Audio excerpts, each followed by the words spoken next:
अब यूपी के दो धार्मिक और पौराणिक शहरों में बाढ़ का हाल आपको दिखा देते हैं। संगम नगरी प्रयागराज में गंगा यमुना उफान पर है और नदी का पानी लेटे हनुमान जी तक पहुंच चुका है। वहीं वाराणसी का नमो घाट डूब गया है।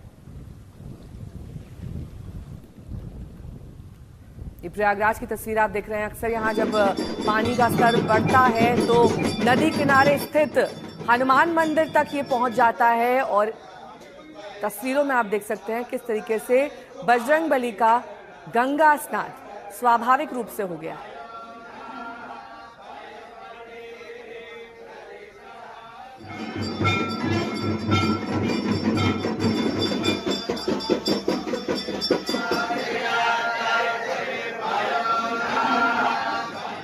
डमरू का डमडम,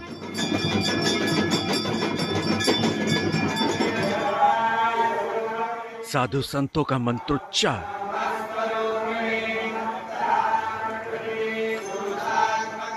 तीर्थराज प्रयागराज के संगम तट का बेहद अलौकिक और दिव्य दृश्य है ये।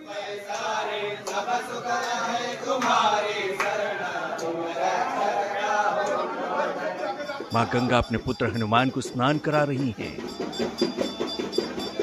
ये संगम नगरी के लोगों की आस्था का केंद्र लेटे हनुमान जी का मंदिर है। गंगा और यमुना नदी का जलस्तर इतना बढ़ा हुआ है कि सीढ़ियों से बहते हुए पानी लेटे हनुमान जी तक पहुंच गया। यहाँ के साधु संत और पुरोहित इस पल का कई दिनों से इंतजार कर रहे थे। ढोल नगाड़ों के साथ इसका स्वागत किया गया। दुनिया में ये इकलौता मंदिर है जहां राम भक्त हनुमान आराम की मुद्रा में लेटे हुए हैं। प्रयागराज में गंगा और यमुना उफान पर है और हम इस वक्त संगम नगरी प्रयागराज के लेटे हनुमान मंदिर में हैं और ये नगर कोतवाल इनको कहा जाता है। और मां गंगा आज इस लेटे हनुमान मंदिर में प्रवेश कर गई हैं और मां का यहाँ पर घंट घड़ियाल बजाकर स्वागत किया गया है, पूजा की गई है, आरती की गई है। अब जब तक यहाँ जल रहेगा, भक्त मंदिर के बाहर से ही हनुमान जी के दर्शन कर सकेंगे। तब तक मंदिर बंद रहेगा। सृष्टि के लिए एक बहुत ही बड़ा सुखद एहसास आज हुआ है। माँ गंगा ने अपने पुत्र बजरंगबली को स्नान कराया है। ये प्रयाग की परंपरा रही है और उसी परंपरा का निर्वहन आज माँ गंगा ने किया है। माँ गंगा और जब हनुमान जी का मिलन होता है तो निश्चित रूप से पूरे भारत के अंदर एक नई चेतना का जागरण होता है, खुशहाली होती है, आनंद होता है। ये हम सभी के लिए बड़े हर्षोल्लास का समय है। ऐसे तो इस समय पूरे संसार में बाढ़ की विपदा बनी हुई है, लेकिन यही बाढ़ हमारे यहाँ प्रयागराज में उत्सव के रूप में मनाई जाती है।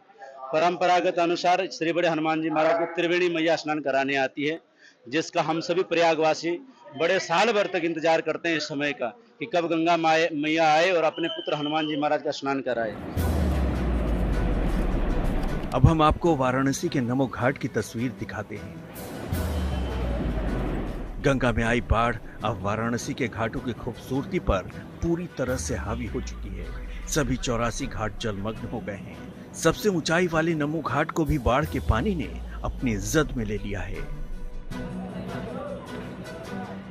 नमो घाट पर नमस्ते के बने विशालकाय 4 स्ट्रक्चर तक बाढ़ का पानी पहुंच चुका है।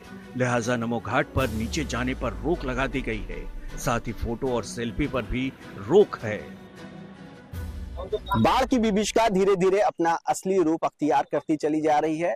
गंगा के बढ़ते जलस्तर की वजह से सभी 84 घाट पहले ही जलमग्न हो गए हैं। तो इस समय हम उस नमो घाट पर मौजूद है जो गंगा किनारे का सबसे ऊंचाई पर बनाया हुआ घाट है।